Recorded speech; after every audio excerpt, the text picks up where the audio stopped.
Okie dokie, I'm here with my opera critic friend, Dominic. And Hello, Peter. Good to be here. Thanks for having me. my pleasure. We're about to chat about Rogue One because we recently both rewatched it after, well, I hadn't seen it for several years. I think you'd watched it a bit more recently than me. Within the last 2 years or so, yeah. And it's personally my favourite of the Disney Star Wars films, and I think it is yours as well. It's Easily. the only one I like, and I don't know about you.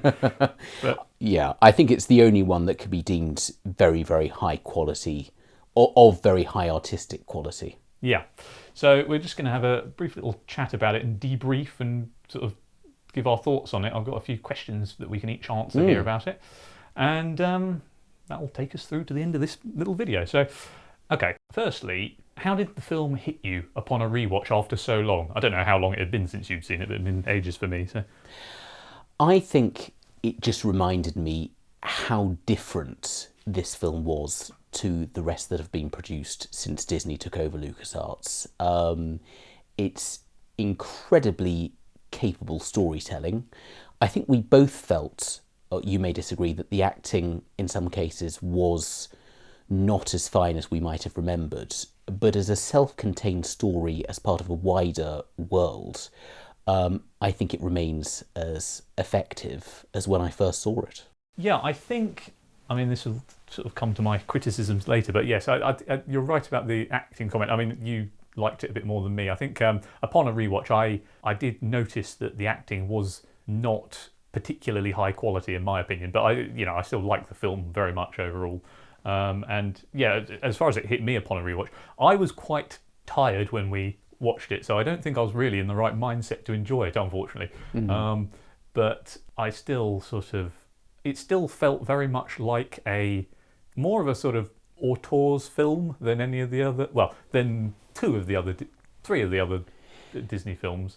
It felt quite a personal film, like it was, quite ironically, even though it was gigantic in scale with all these, massive set pieces and everything, it felt quite like boutique and small scale and personal. Yeah, and I think actually the way it was filmed, and also the script as well, did lend a certain intimacy to the vast majority of the film, and I think that's maybe exemplified by the finale, in which you have the Death Star scene, the scale of the impact of the beam, and then Jyn and Cassian on the beach together, just the two of them against this huge backdrop. I think that worked incredibly well. Yes, no, I agree. I think, yeah, I mean, with things like that, with the beam and everything you mentioned from the Death Star and all that,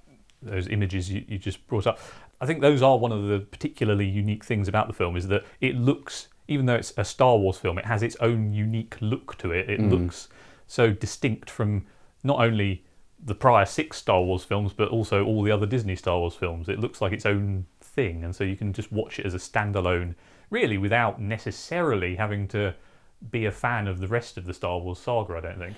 I think that's true, but I think I would say it also belongs within the wider Star Wars aesthetic. The whole Jeddah, the sand, immediately brings one to think of Tatooine. And Anakin. And Anakin, you have the Yavin 4 moments, and obviously the Death Star itself, and the moments of Mustafar when Krennic goes off to see Vader.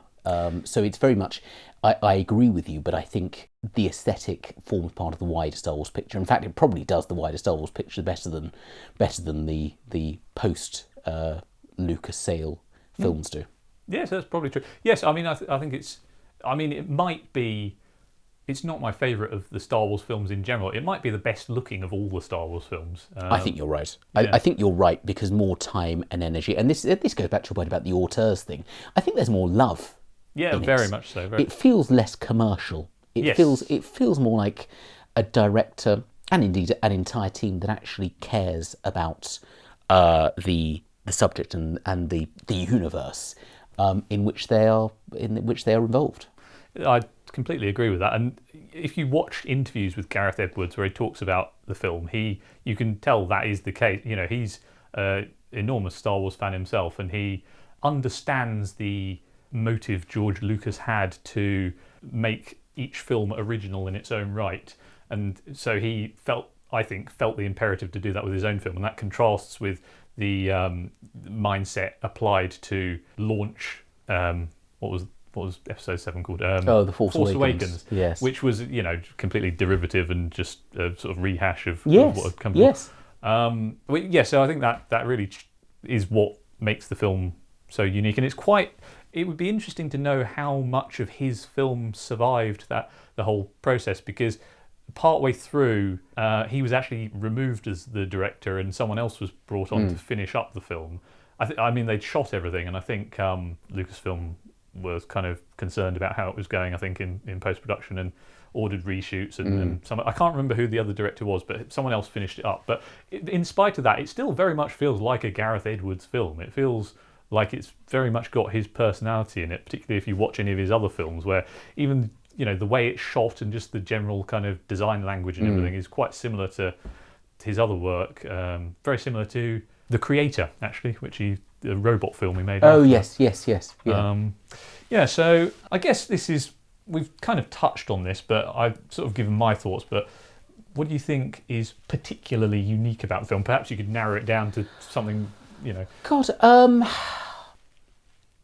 it's one of those questions where sometimes one knows greatness, but one doesn't necessarily know why. It's the overall Gesamtkunstwerk. I think it's nice to see a film where actually there isn't a happy ending. I mean, yes, the Death Star plans do get away. They're beamed up and they do get away, but ultimately our two heroes are, atomized.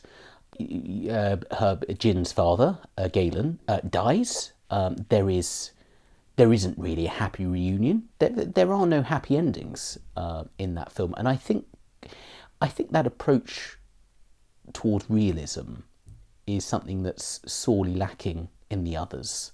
There's a grittiness to it that I really welcome, and I think it covers the trade-offs so well. And I think this is why Rogue One went on to spawn the Andor series, which I know you don't like and which I adore. You Andor. I Andor. You look at the cost of rebellion, and you look at what rebellion does and the effect it has, and you have the extremes indeed the zealotry of both Empire and rebellion, exemplified by Krennic, performed brilliantly by Ben Mendelsohn, and Saw Gerrera, who is paranoid, distrusting, essentially out of control and unable to coordinate within the wider framework of rebellion because he simply does not trust anyone else. And I think the shades of grey, the compromises, the constant moral dilemmas, I think Gareth Edwards and his writing team really, really captured that fantastically. And I think that would be, for me, what really does elevate this film. Yes, I agree with all of that. I think it was, upon a rewatch, I was struck. I suppose I was at the time as well when it first came out, but I was reminded of how surprising it was that the film was so dark, and I really didn't expect that from a Disney film. You really expect space kittens. Yeah, I mean, you did expect it. Well, I expected it to be kind of Disneyfied, the Star Wars brand at that point, and it was surprisingly dark. And Gareth Edwards, in an interview he gave at the time of its release, he was talking about how he pitched this script to the execs and was expecting that when he got to the end, where the main characters die, he was expecting that to be a note of change that and give a bit of a fluffier ending, but apparently he was surprised that no, they just kind of didn't say anything and just let that one get by. And so they were shockingly lenient with letting him make this kind of dark, artistic, more authentic film, I think there's another thing as well which distinguishes it from other films, both pre and post Disney acquisition, which is that firstly, there isn't really a romance in this film. No. There is chemistry between Jin and Cassian, and there is a kind of hint that if things had gone well, they might have ended up together. But it's not really the central focus of the film in a way that it is. In fact, it's a driving force in the prequel trilogy. And I also above the Force, and indeed, actually, I also think more than Padme, more than Leia, more than I can't remember who Emilia Clarke plays in Solo.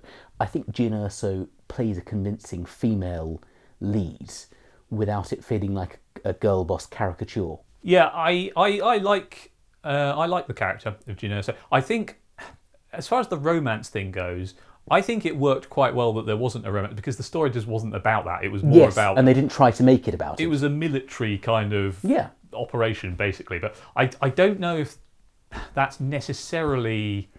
the fact that it turned out that way might kind of be a bit of a happy accident in a way, because I think I get the impression that at that time, kind of Hollywood generally, but very specifically, I think Disney, probably Lucasfilm, were kind of actively trying to avoid doing romance stories because of the political climate at the time, and because it was, sort of just after or kind of still in the sort of Me Too period, where there was a very weird climate in Hollywood where they were very averse to representing romance on screen in the way that they traditionally had been. If you look at other Disney films that were actually more Disney, the fairy tale-y type stuff, they avoided doing romance in the way that those films are traditionally geared towards doing romance. Yeah. And so I think the fact that there's no romance in this film is a consequence of that more than anything else. But it does work, and it's a pleasure not to have a film that has a particular romantic plot. Yeah, no, it does work. It does, as I say, kind of accidentally, but it's if it works, it works, and that's fine by me. So that leads us on to the criticisms of the film. Do you have any criticisms of it? Because I've got a few. But... my background is more in music than in film. I think it struck the right length. I think for me the final battle on is it Scarrick? I can't remember. The final battle on the planet was about the right length. I didn't feel it got turgid, as a lot of these scenes can be. I can see a degree of woodenness in the two leads, but I also think that actually it's not... A lot of the scenes in which they are acting don't necessarily call for, flamboyant acting. I think a degree of reserve actually matches what they give on screen. So no, I for me, I would probably give the film 4.5 out of 5, or even 5. It's hard to criticise this film without, or rather, it's hard to evaluate this film without thinking about the surrounding Star Wars films. And this is so heads and shoulders above it that it probably gives me a degree of bias. What about you? You have criticisms? Yeah, I mean, so the more minor one is the performances. When the film first came out, I had heard criticisms of the performances, people saying, they were very stiff and wooden. And those criticisms, I understood why people were saying that. I didn't really care that much. They just sort of kind of washed past me, because I enjoyed the film so much that kind of... I recognised that those were probably accurate criticisms, but it just didn't really... I didn't even give it much thought. Having rewatched it all this time later, I did really notice personally how... frankly bad, in my opinion, the performances were. I thought the performances of Jyn Erso, Felicity Jones, and Cassian Andor, I don't know the actor's name, I thought they came across as very, very wooden and just kind of... I think the reason it didn't bother me initially is because, like you said, the sort of emotionless performance style does complement the setting that they're in, the sort of military setting where things just need to get done and you need to push emotions aside. And I think I kind of liked that aspect originally. Upon a rewatch, it doesn't so much come across like that anymore to me, as it just does kind of bad acting. That said, it's not something that really bothers me, because I still think the film's good enough that you skate by on those issues. And I have to say, the chap playing Andor, he plays Andor roughly the same way in the Andor prequel series, and I think he does it very well. I think he has a very distinct style. I think he is a bit more reserved. Stating the obvious, the chap playing him is not English, so I assume English is not his first language. I have really warmed to him as an actor, and I think he has developed the character really quite well since it first came on screen. What was it, 2018, 2019? I can't remember. Possibly even longer than that. Yeah, I mean, for the small amount of Andor I did watch, I don't remember having an issue with his performance in that. So it's possible that he's just improved as time's gone on. But you say you think he was good in Rogue One anyway. So yeah, I think his performance matched what was required. My bigger performance criticism would probably be on Felicity Jones. I think she was worse. Yes, and I mean, to me, it felt just very much like they were just reading lines. I didn't feel that. I have to say, that? no. If I'm having to make any criticism, it would be of her and her acting. But no, it didn't feel to me like reading lines. Yeah, I mean, I like Felicity Jones as an actress, and I like her in other things. I think just in this, she was just not really on it. But you had a bigger criticism, though, didn't you? You said acting was. To be honest, maybe that was the bigger criticism. I've got another criticism, which is kind of small, to be honest, which is I really noticed this time that there were quite a lot of very drawn out and repetitive kind of dialogue scenes where you'd have just two people stood in a room just talking about, how hard their past was and how hard it is being in the war and this, that, and the other, and it was. People do like to talk about their war stories. I know, but I think maybe one of those scenes might have been sufficient. I felt like there were about 3 or 4, and it just felt like by the time you get to the next one, it feels like this is kind of pretty much the same as the last time they did this scene with 2 other characters, and I just felt like that was a bit that could have been trimmed, and I also felt like the individual scenes in their own right, they were very long and drawn out, and I just felt like this conversation is really dragging, and it could be trimmed down a little bit. I disagree with you on that. I really welcomed the fact that we did have some long conversation scenes. And you and I have had this argument about the most recent Superman film as well. But I in an age in which attention spans are going, and in an age in which we're constantly expecting things to be blown up or shot at, etc., to have a couple of people talking, dare I say, working through things, I was surprised and pleased by the level of dialogue in that deployed in that way. Well, ironically, I mean, just quickly, since you brought Superman up, I've started him off on his. I'll just make this one kind of amusing point in a way, because one of my issues with that film is that it actually didn't have enough scenes like that. But I thought it had kind of 1, maybe 2 really, sort of substantive scenes like that, and the rest of it was just all kind of unrelenting action. And I would have liked many more scenes like that in that film, and I think that would have improved it for me and made it feel more personal. So yeah, I don't know, but I mean, that issue didn't strike me when I first watched Rogue One. Those scenes didn't bother me then, so maybe it's just because I know the film now. I think it's nice to try to find things to assess and criticise. Yeah, I mean, to be honest, it might have also, I don't know, maybe they also felt like they were dragging because I wasn't very impressed by the acting as well. I think but again, if you're having on a second or third or fourth watch, having to find things to think about and criticise, I think that's a sign of how good the film is on its first view. Do you not think? Yeah, no, I do. It's it's a small criticism. It's not like it ruins the film for me. It's just something I noticed. I was just I didn't notice that before, and I did particularly notice when we were watching it. Oh, this is dragging this scene a bit. Let's move on from this scene where they're stuck in a cage chatting and get to a scene where they're out of a cage chatting to someone else.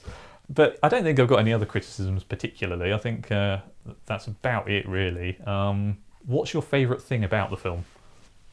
The grittiness. I do think the ending is superbly done. By that I mean the Jyn and Cassian death scene. I also think the 2 Darth Vader scenes are absolutely fantastic. I think they use him sparingly, as they did in some of the recent Star Wars games, and I think that makes him more effective. And I do have to say, I really rate Ben Mendelsohn as an actor. And I think, firstly, he sounds fantastic. He has a voice that is tailor-made for the screen. And he gives this performance of, ambition and bureaucratic overreach so well. And I could find numerous other things to relish about it. But yeah, I would say the ending, Vader, and Ben Mendelsohn's performance.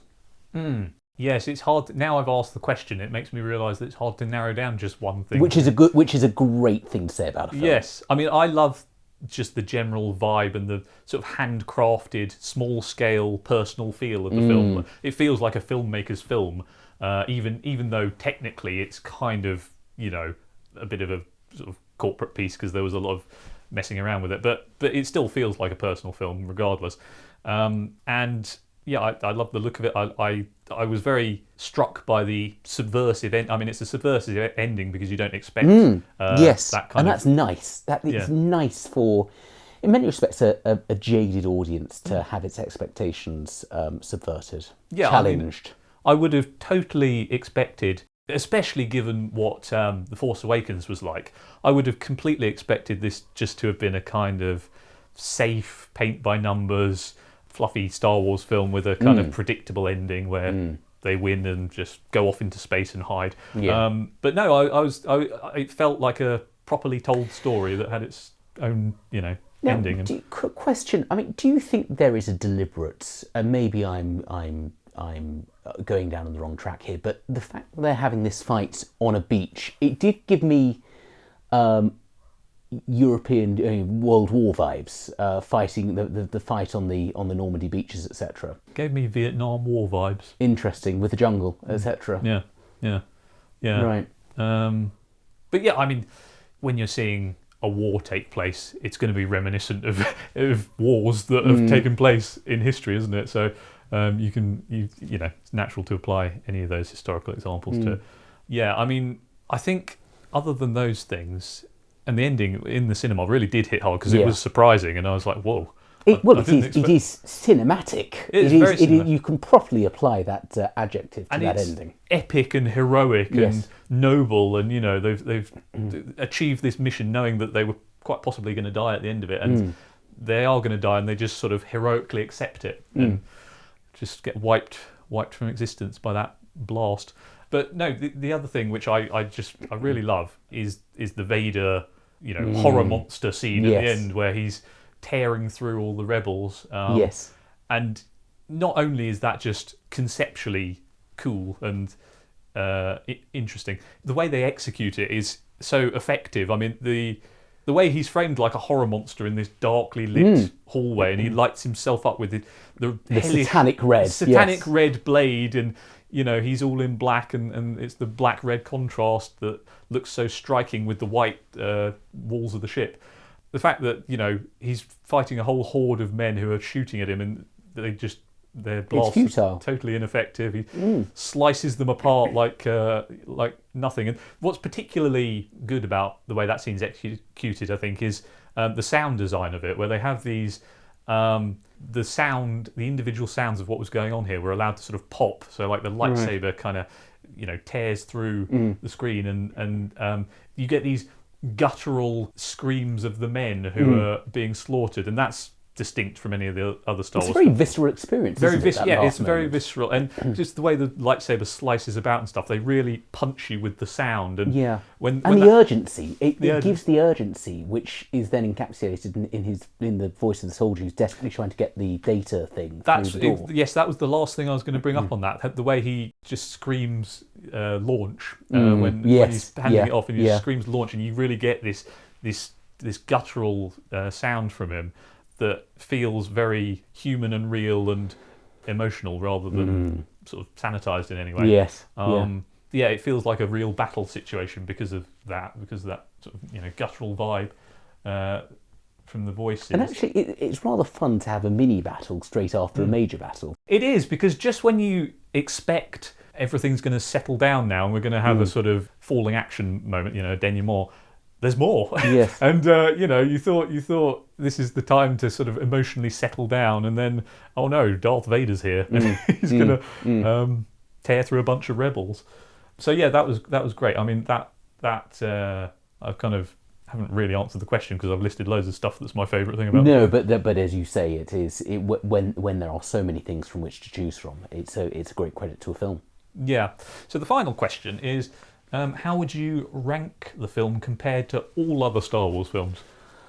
Oh God, well you and I disagree on this. I would say it's heads and shoulders above everything else that has been done since Disney acquired LucasArts. No, I agree with that.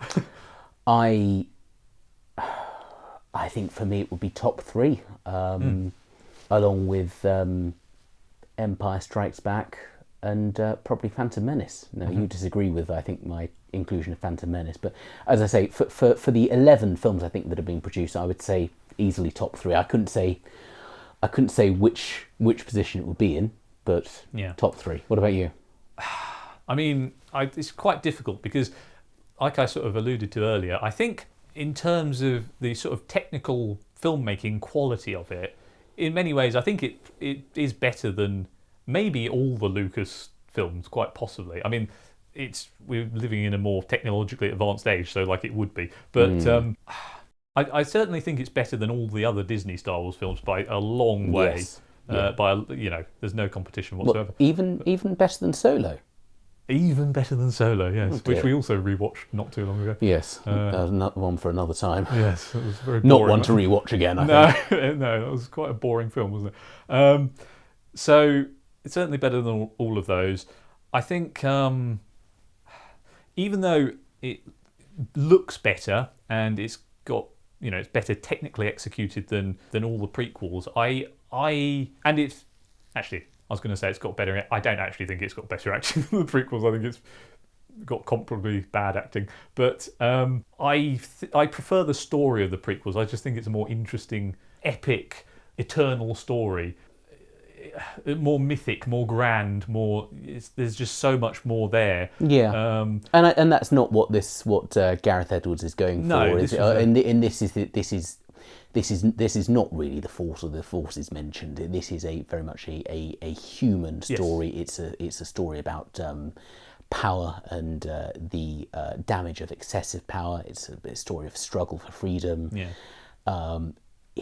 There is a father and daughter element there, which reminded me slightly strangely of Verdi, actually. Mm-hmm.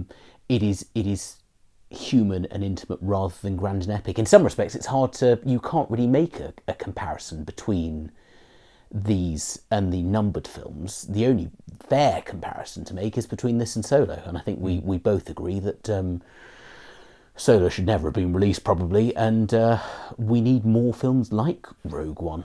Yeah, so I would probably put it underneath Empire Strikes Back, Revenge of the Sith, tentatively underneath Return of the Jedi. I might change my mind on this.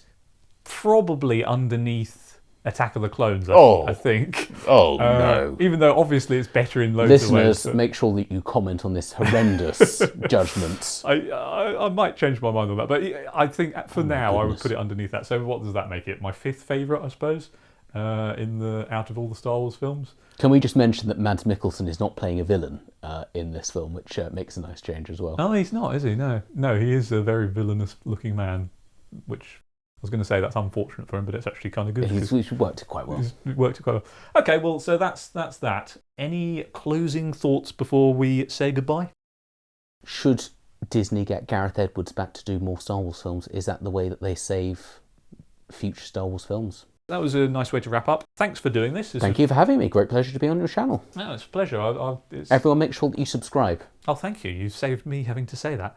Okay, well, I will let you go home now, and perhaps we'll do this for another I'd love to. film at some point. Okay, cheerio, everyone. All the best. Bye.